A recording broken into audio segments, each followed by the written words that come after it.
From the Dallas On Air studios in beautiful Dallas, Texas, this is Fulfillment here on DallasOnAir.com. And now here's your hosts, the Vegabomber PJ Dunn and the film samurai Carlos Salinas. Welcome, everyone. Good to see you. You know, I'm here with my trusted right-hand and left-hand man, the film samurai. Carlos, say hello to him. What's up, everybody? Don't touch your face. Don't touch your face. Yeah, just don't touch your face, man. What's wrong with your face? I got corona all over it. You know, it's not everything that's feeling pain. It's just like over here in this area and then maybe in this area over here.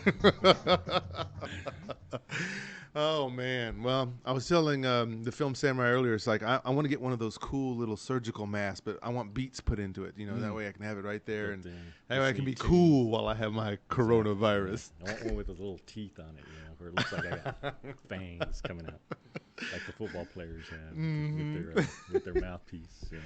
Yeah, can you believe that the sales of Corona, the beer, has actually kind of dipped a little bit since the coronavirus? I wonder if there's a connection. Because people are morons, you know.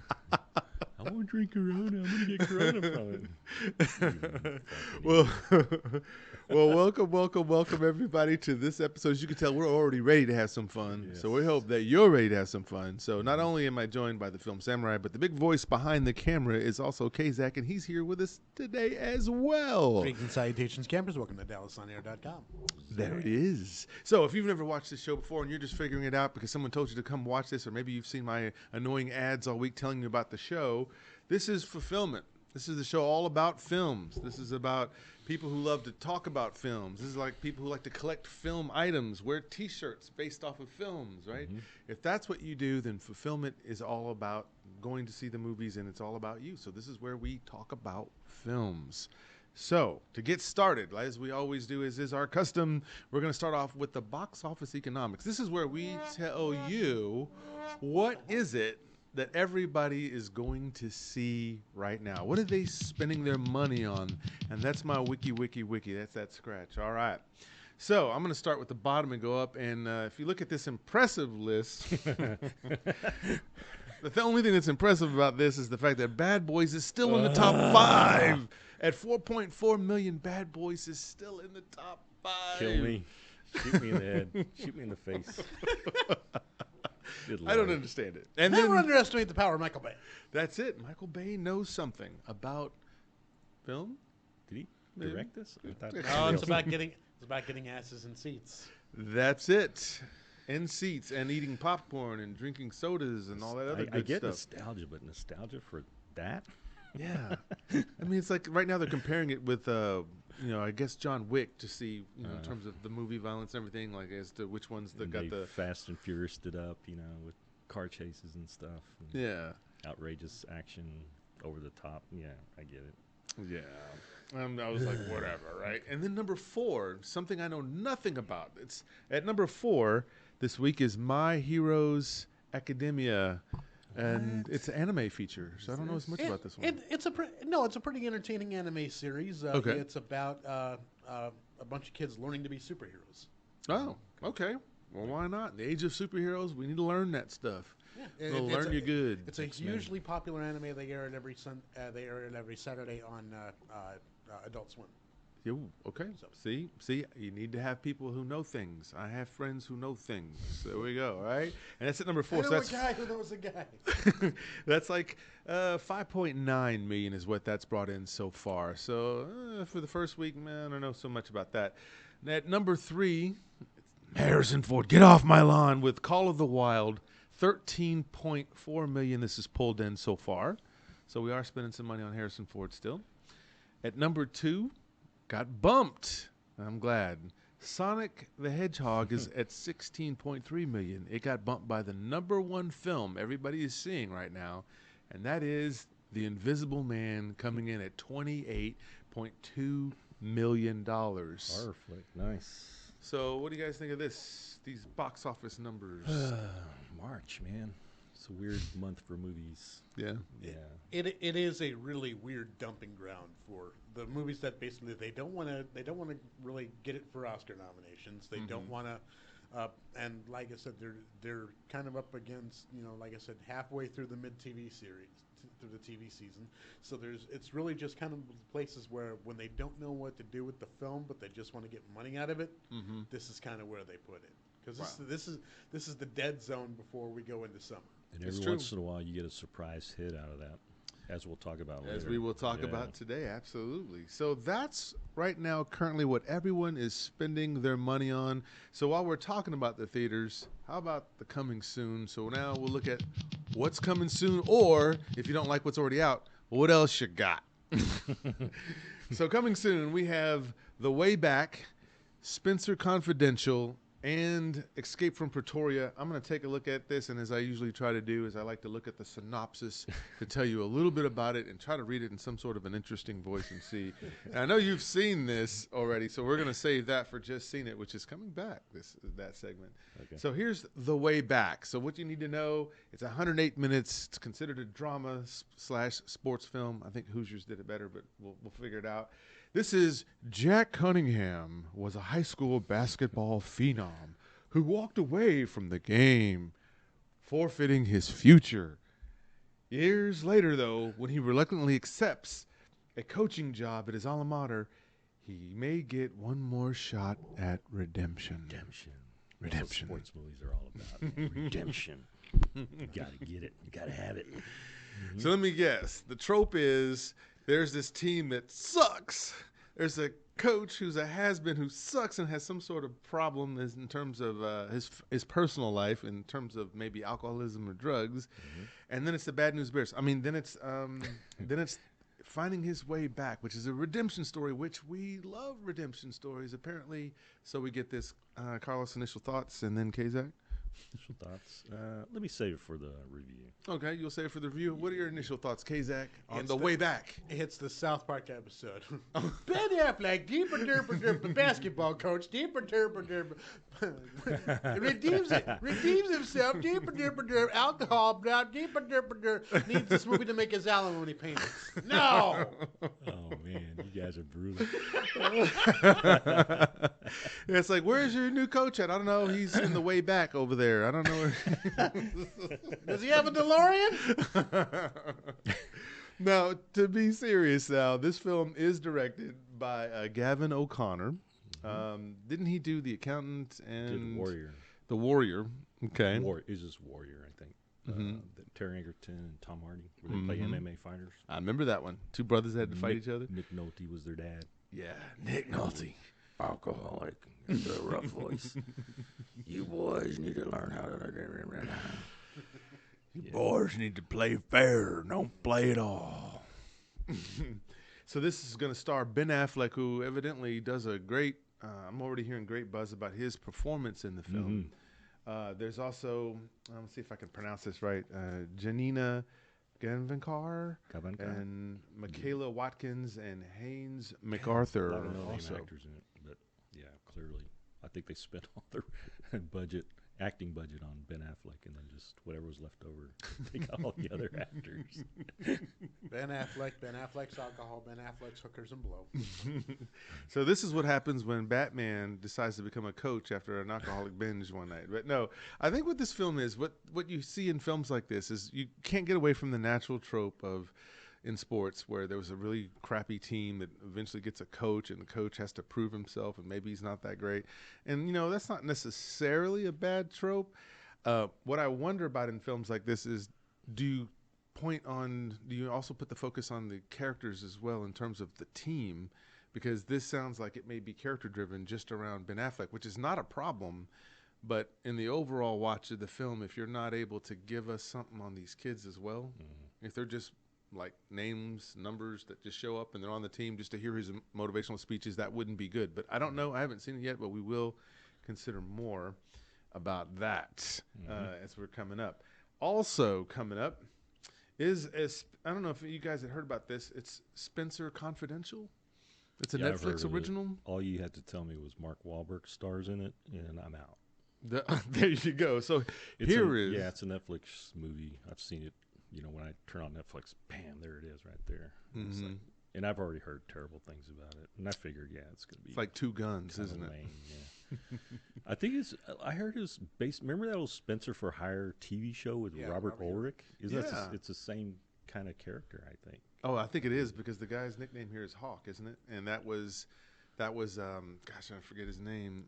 That was Spencer Fire's sidekick's name. Oh, You know, the guy with the shaved bald head, the brother. Terry Brooks, I think. Maybe? Was it Terry Brooks? I don't I'll know. double That might check. it was been way before him, maybe. Let me double check. Yes. So here is the synopsis for Spencer Confidential, which is 1 hour and 51 minutes and is considered a crime drama. So here it is. It says, when two Boston police officers are murdered, ex-cop Spencer teams up with his no-nonsense roommate Hawk to take down the criminals. Spencer Confidential. Yes. Avery Brooks was the guy. Avery Brooks, that's right, and I should know that. So this stars Mark Wahlberg, Winston Duke, who was M'Baku in Black Panther, M'Baku. and Alan Arkin, and the director is Peter Berg, believe it or not. Peter Berg. Peter Most Berg directed this. generic director I've ever seen. Mm-hmm. Yeah, some people are fans of that guy, but I don't get it. Yeah. He's kind of like a tier 2 Michael Bay sort of director. Okay. And I guess he loves Wahlberg because he was in that movie where Wahlberg worked on an oil platform and the platform blew up. Yeah. I can't remember the name of it. I can't remember. Was it Deep Sea something? Forgettable, you know. Yeah, something else. Another dumpster fire over water, right? He was an actor, though. I think he started out as an actor and then Yes. transitioned to directing. So I've seen him in stuff, but I never remember anything he's in. The film that I remember most from was Shocker, Wes Craven's Shocker. Shocker. Wow. Oh, wow. That's way back. And the third coming soon or offering for us is a movie that stars two Daniels in it. It's called Escape from Pretoria. So this film is a PG-13. It's 1 hour and 46 minutes. It stars Daniel Radcliffe and Daniel Webber and Ian Hart. It's directed by Francis Arnon. And here is the synopsis. Harry ladies Potter. and gentlemen. That Harry Potter in the house. So this is based on the real-life prison break of two political captives. Escape from Pretoria is a race-against-time thriller set in the tumultuous apartheid days of South Africa. So this could be kind of interesting. What do you think? Yeah, maybe a good Netflix watch some Saturday afternoon. Yeah, not too Okay. bad. Well, now that Radcliffe's got all of that Harry Potter money, he gets to choose kind of interesting and weird projects. Kinda I mean, awful. I still kind of want to see Swiss Army Man, to be honest with you. Yeah, Swiss Army Man? I've Yeah. seen that. It's good, and he's coming out with this thing called Guns Akimbo. Looks kind of wacky, Yeah. where he's got guns like nailed to his hands. He can't take them off, and he's got to fight. People are after him to kill him. So he's like an Edward Guns And that hands. Samara Weaving is in it too, and she looks wild in it, and she's like a gun-toting Oh, wow. badass. So, yeah, director got in trouble online, but I won't go into that. Yeah. Nobody cares. Yes. Well, that, ladies and gentlemen, then is the coming soon, or what else you got? There's a few more coming out in March. We'll be talking about those as well. I think David Bautista is going to have a film coming out, and of course, one of my anticipated films of 2020 is also coming out this month. So let's then jump into Just Seen It. There it is. And these are the films that we've just recently seen in the theaters. You can call this an official review, or we've watched them at home on a streaming service. And so, as is our custom, we will start with The Samurai. Okay, let's do it. I got two movies I saw recently and a Netflix TV series that I'm in the middle of right now. Let's Okay. go ahead and start with The Way Back. Directed by Gavin O'Connor, as you mentioned, the guy who did Warrior. Ben Affleck stars in it, and as you said, it's high school basketball coach. He was the star of his team when he was in high school. Okay. But he left the game because he was trying to get, attention from his dad, and he had a bad relationship with him.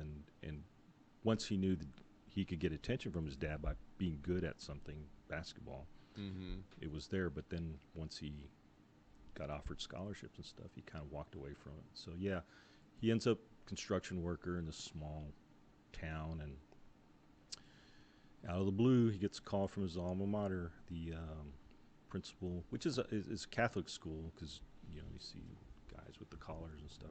Sure. And so call him into the office, and he doesn't want to do it. You know, he's heavily alcoholic. He goes to bars. He drinks until he's stumbling out. Guy helps him home every night. There's a prolonged scene where he basically finishes a whole case of beer in one night. And he has this thing he does where he puts a can in the freezer and takes out the one that's already ice cold in the freezer, taps it and drinks it, and then one after another. And during this scene, he's trying to figure out how to turn them down. So he's just like, "Sorry, I'm coach. I can't do this right now." But anyway, yeah, they give him the team, and as he said, it's a terrible team, but they got talent. Mm-hmm. And your question about do they focus on him or the players? It's mostly Ben Affleck's character, but there's a couple of players that they do kind of single out. One is an obviously talented kid. He's tall, he's their center, but he's like doesn't care, you know, he shows up late. He kicks him off the team, and then of course the kid wants back on the team. He misses it, you know, he needs to be on the team. And then the other character where he's from a family where the mother's gone, the dad's taking care of kids at home. His father was also a basketball player who Ben Affleck's character knew of him. They were playing at the same time, and he went to see him at his job and asked him, you know, why aren't you coming to watch your kid play? He's got talent. He's going to go off to college. And that guy lays down the law for him. You know, I've got kids to take care of at home. Sure. You know, Sure. You know better than I do why we don't go on to things. And I'm not going to tell him, you know, to get his hopes up. So one of those. That's a little, you know, a little kind of character arc on the side. But yeah, this character that Ben Affleck plays, it's a very lived-in performance. Of course, you know, we know in real life, Ben Affleck had some issues with alcoholism and addiction, and yeah, you can tell he's got the experience to play this role.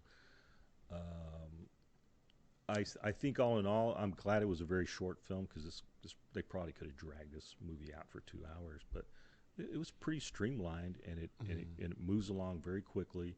There's not a lot of wasted long scenes.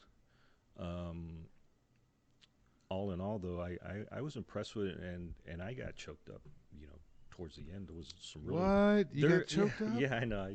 I tweeted like cried a few manly tears. You know, it's like one of those film bro. Seen a man cry. Yeah, movies where you know, it's one. Yeah, it's basically a lot of sort of cliches, but I think Gavin O'Connor did a decent job of this movie because he wrote and directed it. It's not adapted from a book or something like that. So I think Gavin O'Connor also has some issues with maybe in his family with alcoholism because that was kind of the similar background of Warrior, that Nick Nolte's character was heavily alcoholic and had problems with his two sons, you know, Tom Hardy and Edgerton. But all in all, I thought it was a decent watch.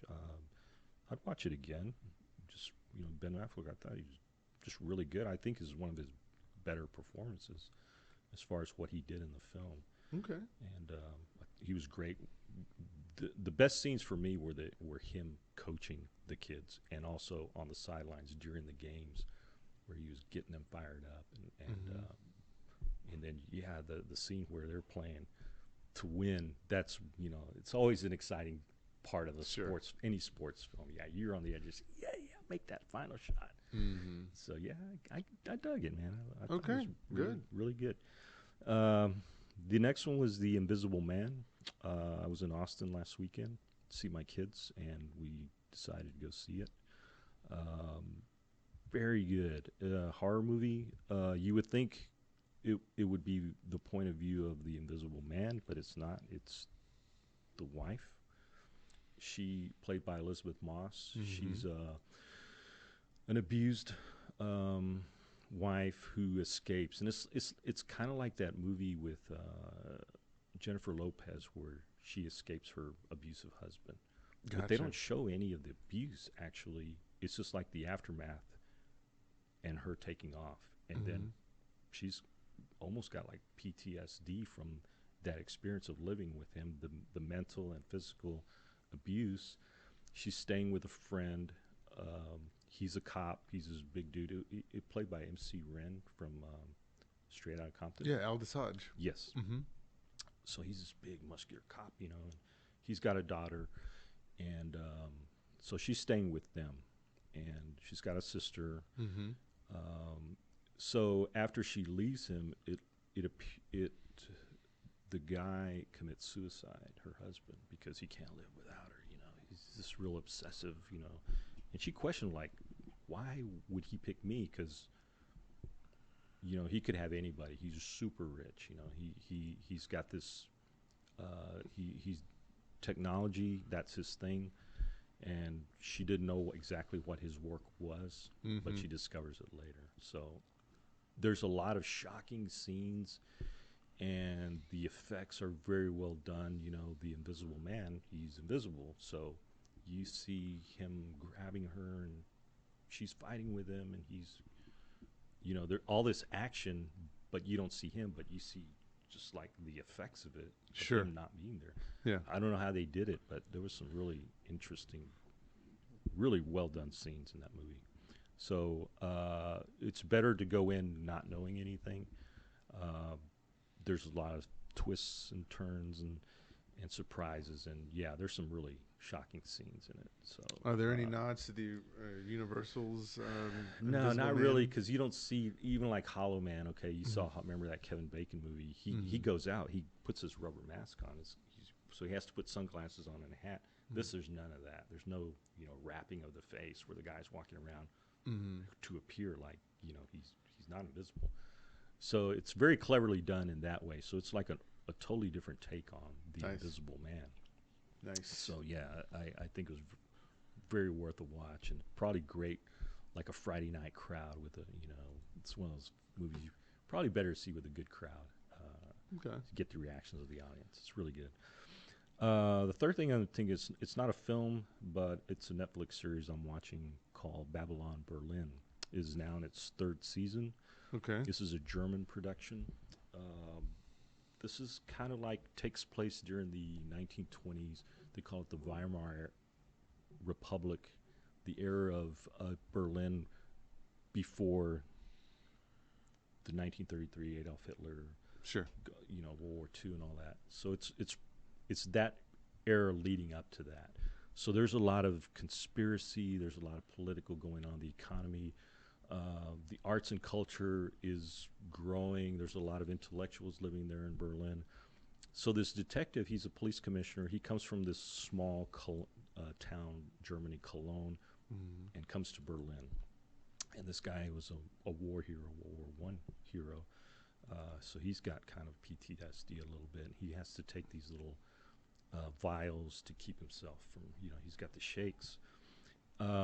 He gets embroiled in all this. There's a lot of interesting storylines going on. The production is amazing because they have these amazing scenes where they're in this huge cabaret. It's almost like a big hall, and they're performing. There's a band and there's these singers, and the songs are great. The acting is really good. The lead actor, I can't remember his name. He's playing a character named Garion Roth.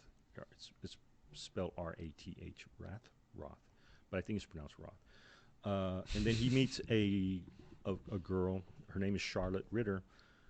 She's a very interesting character, and probably one of the best women characters on any TV series I've seen, because she's very poor. She's barely scraping by. She's got a little sister she needs to take care of. She's a stenographer at the police station, and part-time at night. They like to go out drinking, dancing, but also sometimes she does like call girl stuff just to make extra money. So she's got a lot going on, but she's very intelligent. And by the end of season 2, she's kind of drafted into, they make her an assistant inspector. So she's got some little police inspector powers, you know, that she can use. So they're kind of like almost like a team. Third season I'm in the middle of it right now. I think I got a few episodes left, but I think this is the best season so far. It's a great series, so I can't recommend it enough. Okay. I've read that it's the most expensive German television production, and the Germans are making some really great television right now. They've got another show called The Dark. If you've ever seen it, The Dark. yeah, it's really good. It's one of those kind of time travel sort of, and it's got a lot of plot to it. You really got to pay attention. It jumps around in time, but man, it's really good compared to U.S. television. I think Germans are just as good, if not better. Awesome. Yeah. Sounds good. Those are Okay, mine. Zach? Come back to me. Come back to you. All right, we'll come back to you. So I had a chance to watch a couple of films myself. Actually, I didn't go see all the latest stuff that you were talking about. I want to see Invisible Man, and I also want to see The Way Back. Which one would you say is better? Real quick before Go see Invisible Man in theater. Way back, you can probably watch it at home. 'Kay. Netflix, whatever, stream it. Works for me. So I had an opportunity to go to, actually, I just watched a series, and I thought it was pretty interesting. It was called The Stranger. And so this is based off of a famous book written in 2015 by Harlan Coben, who actually just, Netflix and him are in this big contract. He's going to release a lot of his movies or a lot of his series of his books as series on Netflix streaming. And so The Stranger is the first one that I've seen. I saw The Safe, which that's another story, but The Stranger is pretty good. So the synopsis of The Stranger is really, it pulls you in right away. There's these two young ladies who are roommates, and they work for a company that does all this investigation and stuff for people. People hire them to come in and do investigations. Well, what they decide to do is to use those skills of knowing and detecting and all this other stuff to find out secrets about people and then blackmail them based off the secrets that they find. Oh, wow. So it's pretty interesting. So the lead character is Richard Armitage, and he plays a guy named Price. And the deal is that his wife gets involved in something, and then she disappears, and he's trying to find her for the whole series. And he has to go through this whole string of events of figuring out how all these people have been blackmailed by someone, and he's starting to figure out, it's the same person that's doing all of this and hitting up this whole community. So this series is showing you how we keep secrets, and what would happen if those secrets got out, the ones you really, really, really don't want anyone to know, neighbors, your teachers at your kid's school, all these different things. So it's all combined together, and you're just watching her because she's usually 2 or 3 steps ahead of everybody. She does a search on you. She figures out stuff about you. She finds out if you've been doing something that's of a negative tone or impropriety at work or in your relationships. And then she just kind of shows up with pictures and stuff and says, that's you, isn't it? And then you turn around like, what the hell? And she's gone. And then she keeps keeping up with you. And then she says, this is what I want, for this. And so if you love twists, if you love hooks, this series has a lot of it. There's some stuff you do not see coming, and if you said you saw it coming, you're lying. You're just trying to sound smart. But there's some parts in there where they connect these different people in this community, and it's amazing. Now, I will say the one hard part for me was the last episode, because you've set up all these twists, you've paid them off, and now it's almost like they said, well, let's focus on the stranger herself. What's her background? And at some point, it feels like this is almost too many twists just to have it in there. You're already doing well, but I think it's worth a watch. Kind of killing the mystery.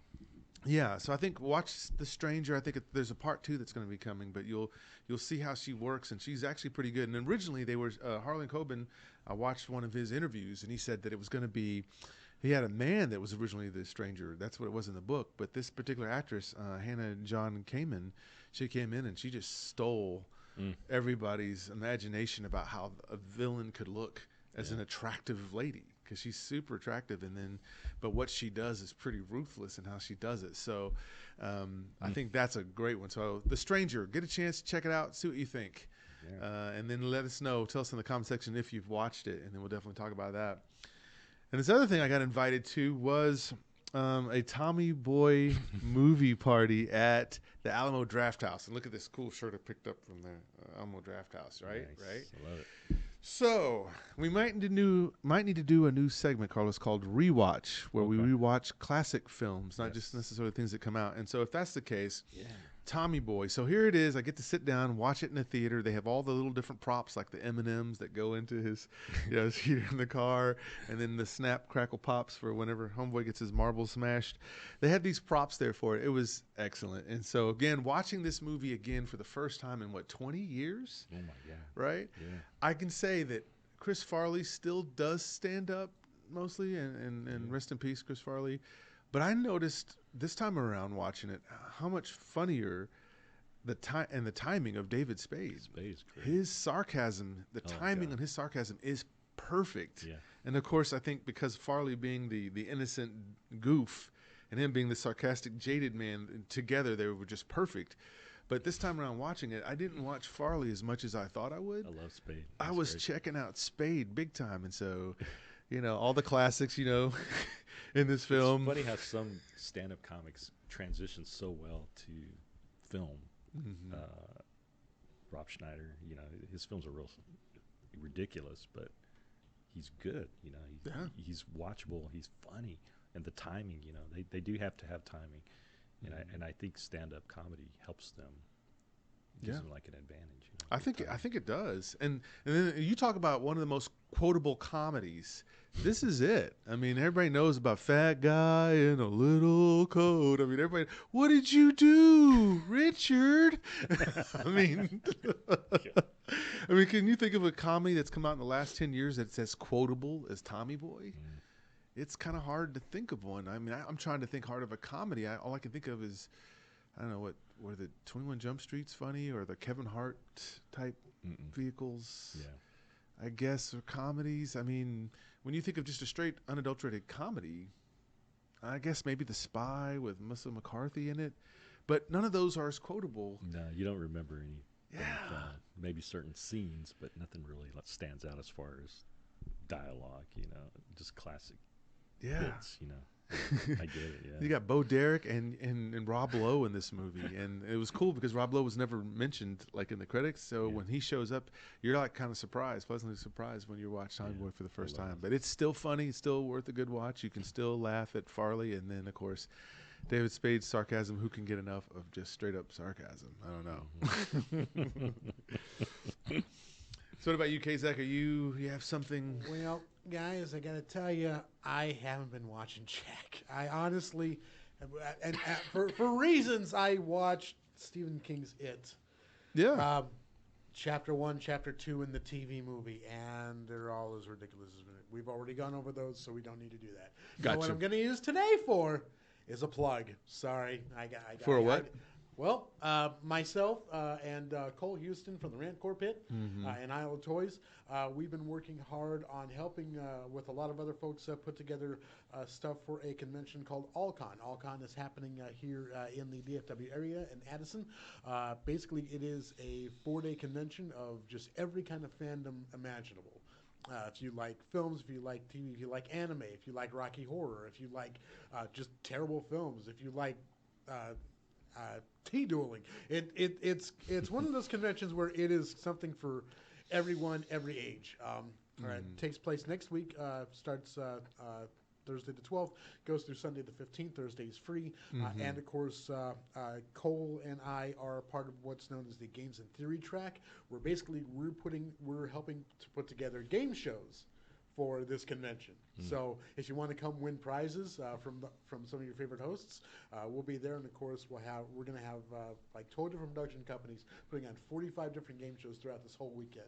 So we're all going to be very busy. But like I said, putting together these games and getting all this stuff together has kind of taken up my time. So that's why, like I said, we're really proud of what we're offering.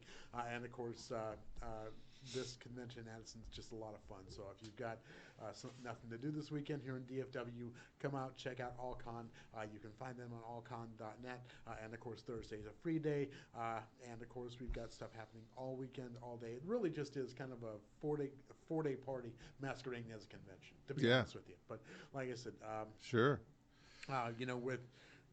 With all the stuff being canceled and things like that, this is one of those events where, like I said, we're really proud that we're gonna make it happen. It's very good. Yeah, I've been at AllCon many years and been on some of the panels and helped do some of the creative and some of the just personalities to be there to talk about movies. So it's definitely a fun deal. Definitely a fun gig. So, well, you have been watching at home. You've been waiting. You saw that thumbnail was put out early this week. So now we're going to get into the topic and the reason for the season today. There's that wiki.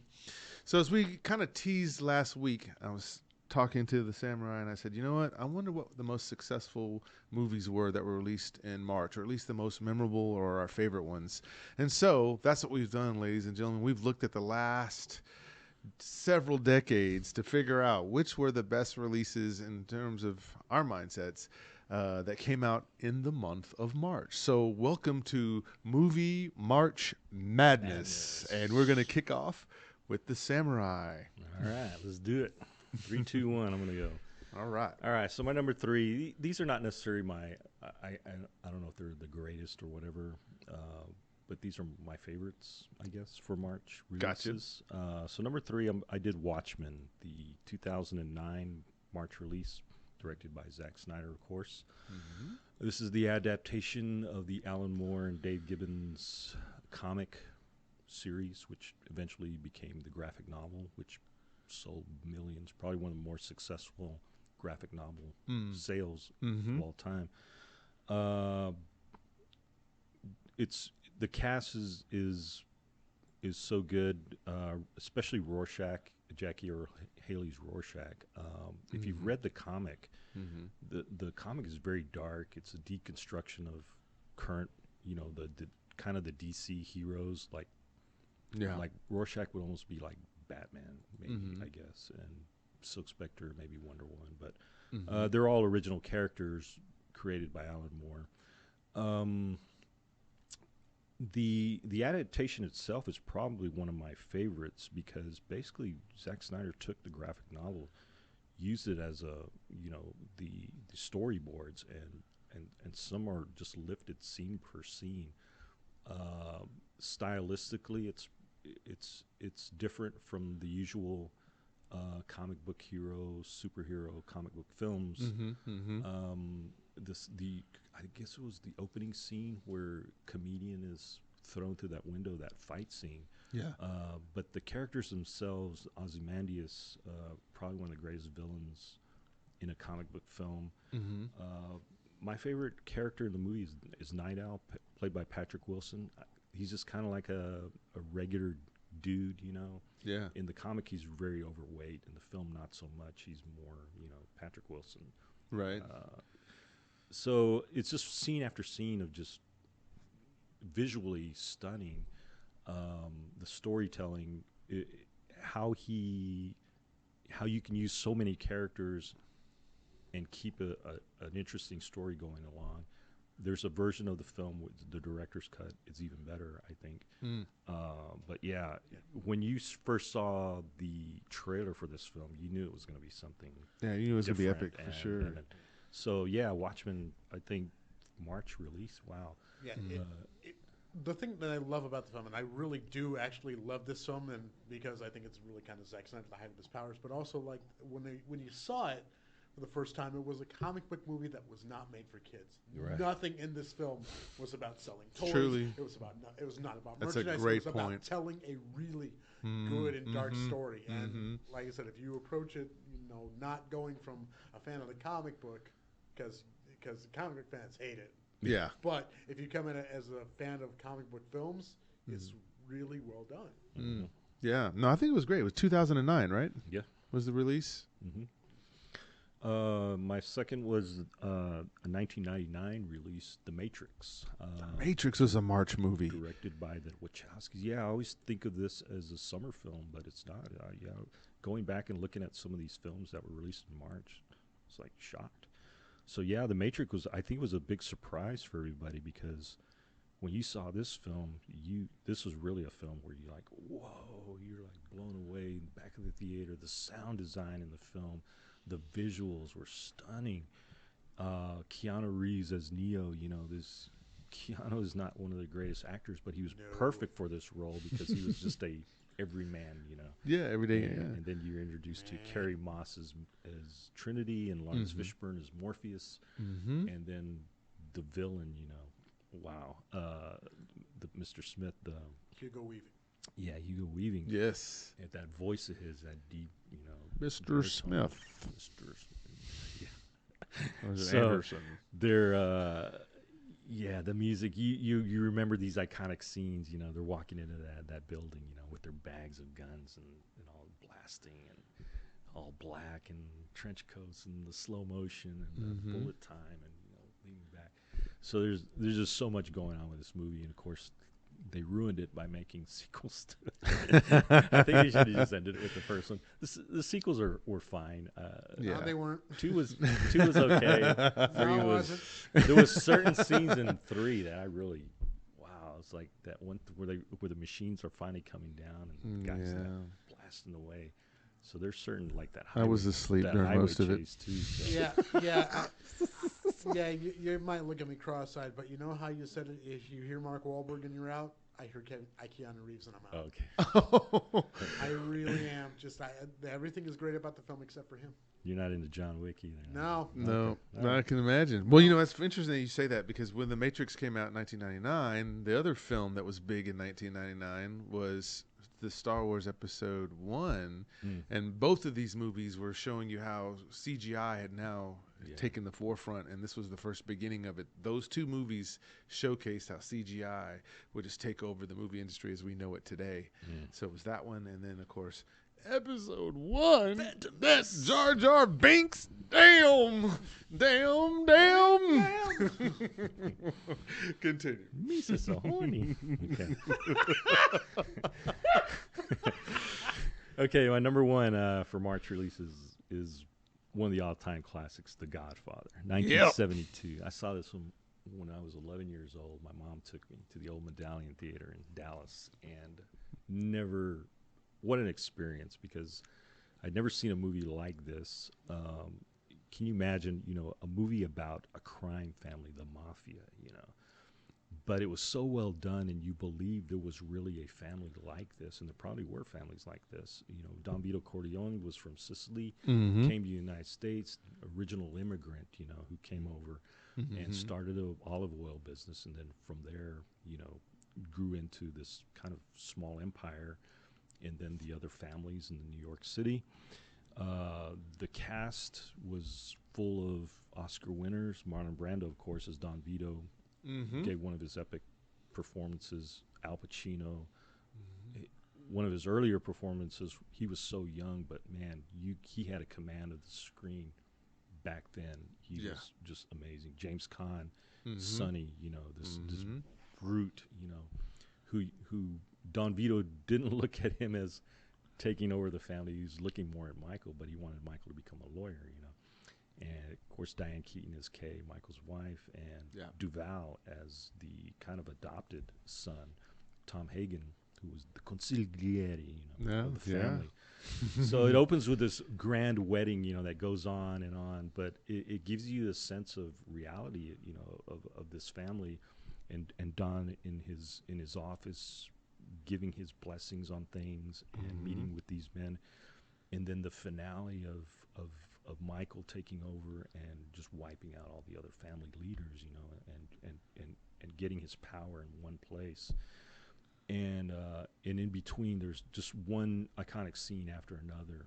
And Coppola was a master, of storytelling and filmmaking, using music, that iconic score of The Godfather. You hear it and you think immediately of The Godfather. Absolutely. And so, I could watch this film anytime. Yeah, it's long, yes, but it's just so. To me, it's a real epic storytelling. And then Godfather 2 is I think even better, because it's got the back and forth with De Niro as the young Don and then the current.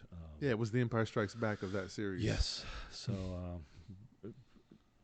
part 3 is okay. There's certain scenes. A lot of people, of course, think it was ruined by Sofia Coppola's performance, but I didn't think she was that bad. She was fine in it. The story was kind of lacking, but by then, Coppola was not the filmmaker he was in the 70s. So, The Godfather is probably just an all-timer for me. Yeah, no, that's great. How about you, K-Zach? All right. Your March releases. Well, I I found when I was looking at the list, I found kind of a three-tier series in the '90s that I wanted to go over on this one. Sure. I'm going to go with my number one first. Okay. And my number one is, of course, Silence of the Lambs. Ah. Okay. Demi. What hasn't been said about this film that it's just an amazing thing to watch. One of the most faithful adaptations of a book to movie ever put on screen. Perfect film. Yeah, Anthony Hopkins, terrifically chilling. Jodie Hello, Foster. Clarice. Yeah, exactly. Jodie Foster. What was it? I'm looking at the cast now. You've got Scott Glenn. Just a steady hand. Yeah. And of course, the guy who plays James Gumb. Buffalo Bill. Buffalo Bill. It is just a tremendously chilling performance from everyone in this cast. Was she a fat person?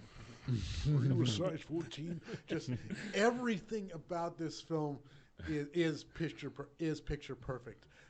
The lighting, the pacing of the dialogue, just everything about this film is good.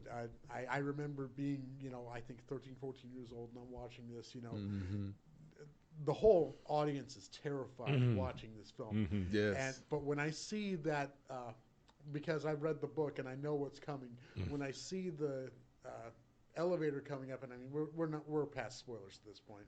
When Sure. you see the security guard and Lecter's face coming up, I'm laughing the whole time because he's got you all, and it's just one of those real wonderful celebrations of the smartest guy in the room when it's the villain. It's just a tremendously it's a terrifying film, but it's so good. It's worth every accolade that it ever got throughout the whole thing. So yeah, as far as much releases, that is a really picture perfect film. I rubber stamp that.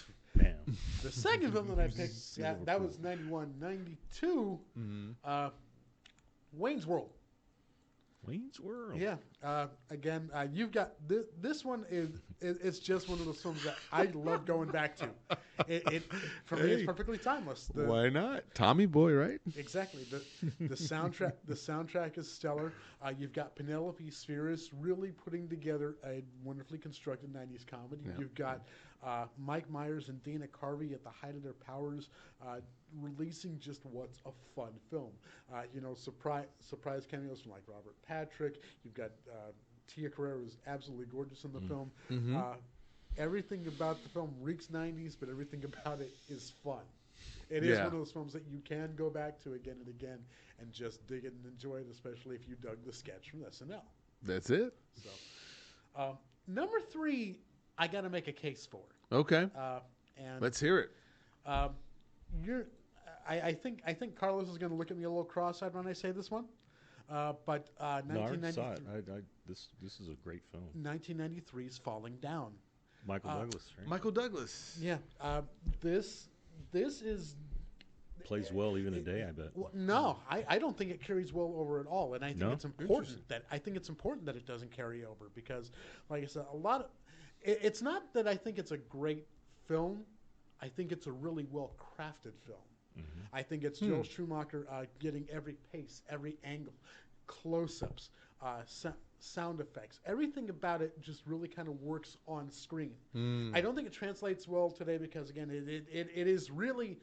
It's a story about pressure, and it's a story about white man's fear. If you were a white guy watching the news in the 90s, this movie is everything you ever were afraid of. Gang violence, guns, your house being taken away, your job being taken away, everything coming down on you all at once. And it is a really picture perfect portrayal of a bad guy having a really bad day. Yeah. And you've got understated performances from Robert Duvall, from Barbara Hershey. You've also got, of course, Michael Douglas, who is really a character under pressure. And they play it out so well that it flips kind of the protagonist-antagonist dialogue on its head. Right. Because you really shouldn't like this guy. But you find yourself sympathizing with him. Yeah. Yeah. And that's what's really chilling about the film is that, by the end, you know where everyone's lies. Especially the breakfast scene. Yeah, the breakfast scene, the construction scene, the scene in the gun shop, economically viable. The guy asking for money says he was a Vietnam vet. He says, "What were you, a drummer boy?" There's great That's comedy good. in the film. Yeah. But like I said, I have to kind of defend it because, like I said, it doesn't play well today. Right. But in that time, it was everything a white guy was afraid of. I mean, I'm like 16, 17 watching this film in school, and I'm going, yeah, this is everything that Terrifying. my parents are afraid of. It's like Man. a horror movie. Was this adapted from a TV show called Walking Tall? Do you remember? I remember Walking Tall, the old movies with Buford Pusser, Yeah. where he was a kind of small turn. He carried this big giant stick. No, Yeah. I don't think it had anything to do with that at all. It wasn't adapted. No, he was like a defense contractor. That's his Gotcha. license plate said Yeah, defense. Yeah, he's a defense contractor who you come to find He out. wore these was- old horn-rimmed glasses. Yeah. He had a pocket protector. Carried a briefcase. Yeah, He's just a nerd, But he- he had it. He's had it with people. He's everything that the '90s left behind. Yeah. His job's done away with. His wife doesn't want anything to do with him. Kid doesn't want anything to do with him. He's a terrifying, domineering character who is basically having a really bad day, and it is the ultimate in bad days. But I mean, just the violence plays out perfectly. And like I said, it's not a terrific film, but again, it's a well-crafted film. Sure. I think it is a reminder of why Joel Schumacher was considered to be a good filmmaker. Yeah, it's bleak. Yeah. It is a really bleak film. I mean, it's not as bleak, I think, as Joker, but it is a really bleak film along those tones for the time. It is a really bleak film. It's good. And like I said, it is. If you've seen Love Letters to California in L.A., this is a hate letter to California. Okay. Especially the traffic. I would parallel it against Grand Canyon. Because Grand Canyon is kind of a love letter to suburban L.A. Yeah. This is the anti-love letter to L.A. It is that. It is really everything that if you were scared of California in the '90s, this is why. Wow. How about that? The flip side. Yeah. Well, I have 3 releases, and this was hard as well because, not necessarily that these were my most favorite, but that maybe there was something significant about them. And so I'll start 3 and go to number 1 in terms of movie releases that were in March that actually are really interesting to me. Number 3 is The Passion of the Christ in 2004. The fact that Mel Gibson was trying to get this film done, and of course Hollywood, being predominantly maybe Jewish in its outlook, was not going to let him put this film out. He had to go to a gang of churches to help get funding, to help get, because they were doing everything they could to make sure that this movie did not come out because they felt like it'd be pretty anti-Semitic or that sort of thing. It is. Independent film. So it was very struck, but it's following exactly the account. According to the way he wanted to see it. Of course, he wanted to show that since he's an action movie star, he wanted to show just the beating and all that stuff that happened Brutality, to Christ. of the Brutality. time, So I yeah. think it has one of the most elongated beating scenes in movie history. Terrific. That I can't watch it. Like, this is a film that I had to see it just for once, but I couldn't see it again and again and again. Invite friends over. So if it's considered a faith-based film, it's not my favorite, but for what it brought to the screen, I mean, it is a rated R movie about Christian themes, if you will, and so it's one of those things where you would think, well, how would you make a rated R movie about to that? make it all in Aramaic, and and the language spoken of the time. Man, that was it's a very well crafted film. There's some very very profound scenes in it that really struck me hard. Mm-hmm.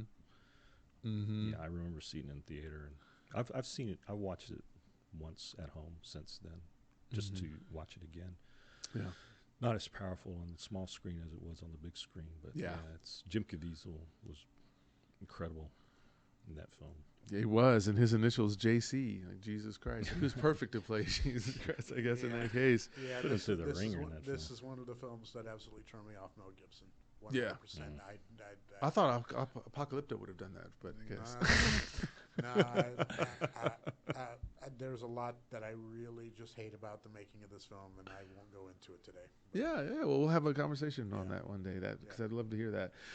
So again, this wasn't my This isn't my favorite faith-based film at all. I would take Luther or Risen over this movie any day in terms of enjoyment and understanding exactly how the characterizations were set up. Yeah. I think my only knock on the Passion of the Christ is that, you know, the focus isn't so much about Christ getting beat up; it's the resurrection, and he didn't spend hardly any time on that at all. So, But that's. aren't they talking sequel? I don't know. I haven't heard much about it. I But if thought they back are, then they were talking about it, but it just never happened. I'd heard Yeah. sequel. yeah, and I don't know. I haven't heard anything since, but we'll see. So my number 2 film released in March, it was great, is a superhero film actually, Logan. I felt like out of all the Wolverines that we got, this was certainly the cream of the crop of those films, and I just loved everything about this film in terms of just the father-daughter situation. Again, a guy down on his luck, falling down, if you will, but the superhero version of it in some kind of way. I thought Weak this and film was vulnerable. just. Yeah. I mean, didn't you think this film was? I thought the scenes with him and Patrick Stewart were so touching. well done, and yeah, just like, it's about old age, growing old, and at the end of your life, and you facing your mortality, and the girl who played what was her name? Weapon X. Weapon X. Oh man, she was so good in that film. Her rage, you know, and she's just want to just Berserker. Loved seeing her take all these dudes. It's a terrific western. Yeah, It's a western for the comic book crowd. yeah. Mango, I think that's perfect. That's his forte, man. It's these hardcore. Even I watched The Wolverine recently, the one where he's in Japan. Yeah, there's problems with that film, but I still think it's very well done. Okay. And then my number 1 film released, and I loved this film forever and still do now, even though I see some of the corniness in it. This would be 300. This was released in 2007. It kicked off a whole phase about working out in gyms, flipping tires and doing stuff, because everybody in this film had to meet a certain requirement to fit the mold of these Spartans who were not going to have their chest plates on, which we know in history that didn't happen. But that's okay, because this was a great adaptation, once again, of a comic book. Frank Miller. And Yes. Frank Miller again, right? Well, that was the other one was Alan Moore. This was Frank Miller, but Frank Miller's comic was probably another one of the his Batman Returns was probably one of the most iconic comic book comics that was released back in the 80s. Yeah, The Dark Knight Returns. But then he did also 300 comic, and that was something else. And Sin City too. That's true. And see, 300 was great for me as well, because I liked seeing, nowadays it'd be toxic masculinity, what they're doing in this movie. But I'm just like, bump off that. Just bump off, okay? I like seeing men being men and leading men, and then they're a brotherhood and a fraternity. And I love the steely gaze of Leonidas, I'm trying to call him something else, Leonidas. And so he's played perfectly by Gerard Butler. I think that's the best role he's ever had, was that one. I've seen him in other films and other roles, and he just kind of disappears into the background. Watch Den of Thieves sometime. Yes, but here he's spot on. And so I love even Lena Headey that plays the queen and their interaction, because she wasn't no punk either. They made her solid just like he was solid. So I love this. I mean, before we got into all this identity politics and what it means to be this and this and that, here you got a guy who, he gets threatened. He respected her opinion. But he respected her opinion and asked partners her. almost. And he even asked her, what must a king do when, he's threatened, but yet his own countrymen will go against him. And he goes ahead and decides to take that 300 anyway to that small pass in Thermopylae, where they were going to go and take on these Persians. And so, a million Persians, as it was said now, is probably more accurately more like 200,000 or so from the historical books if you go look at it. But wonderful movie, wonderful themes, several quotes also from this film. That ending, man. Yes, the ending. My queen. It just kills you every time. Yes. When you want that movie that goes for the gusto and is unabashedly and unafraid to be male, this movie was doing exactly that. And who also was in this? Michael Fassbender was in it. And I love Michael Fassbender. So the fact that he was in there, but I love it when they're walking and he's like asking those guys, "Hey, you, what do you do?" Say, I'm a potter. You there, what do you do? I'm a farmer. I'm a farmer. He goes, Spartans, what are you doing?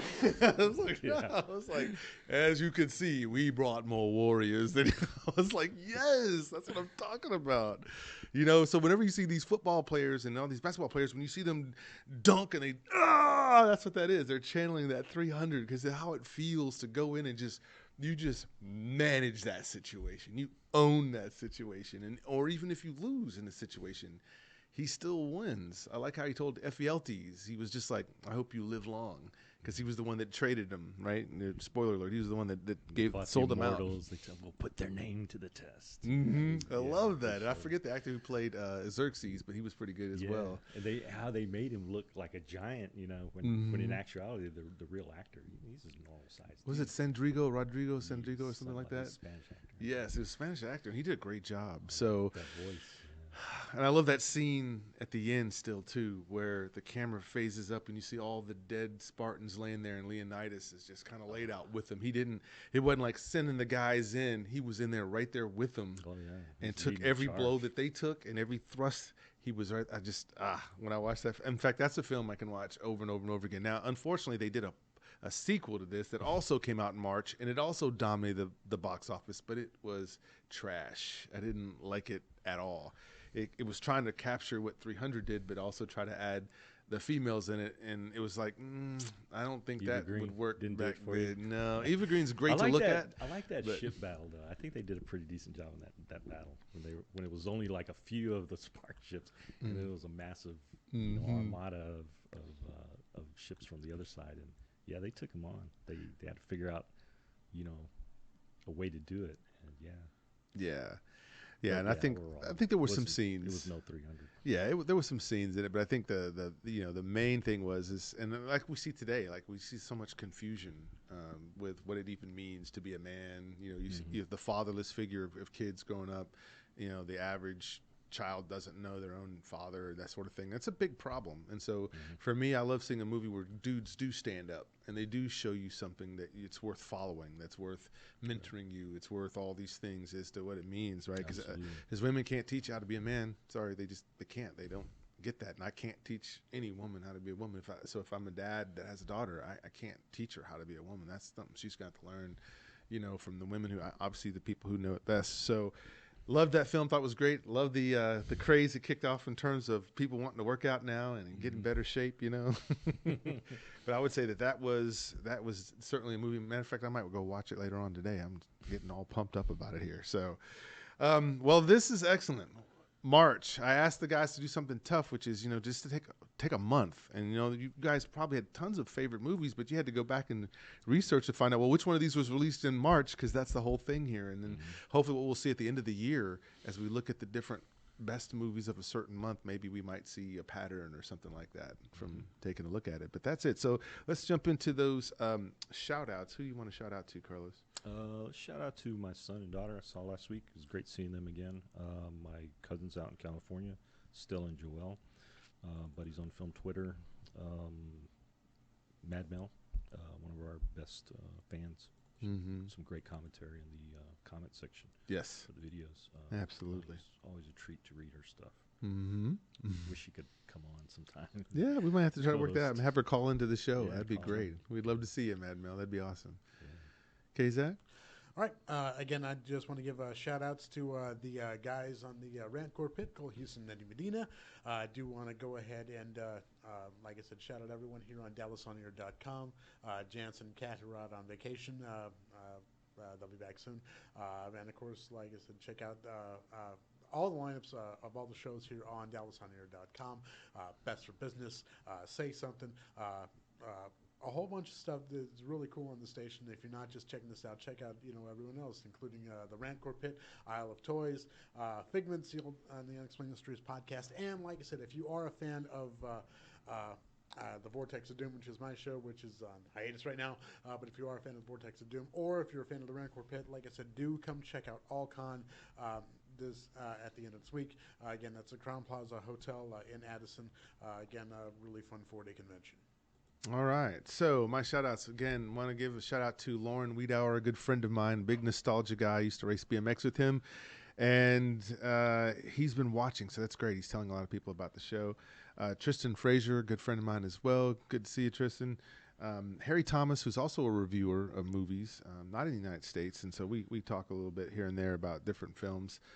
Troy Ross, Michael Paul, Daniel Meza, definitely Mad Mel, of course, and Eddie and Cole, Stephanie Crane, Scott Laney, and Sandra again in Illinois. And the next episode will be March 22nd. So as you know, we're the second Sunday and the fourth Sunday of the month. So we'll have something else ready for you again. And so for now, I think that is Fulfillment episode 5 in the books. Carlos, what do you think? Sayonara. That was great. Yes, Happy sir. International Women's Day. There it is. Everyone, woo, we'll see you.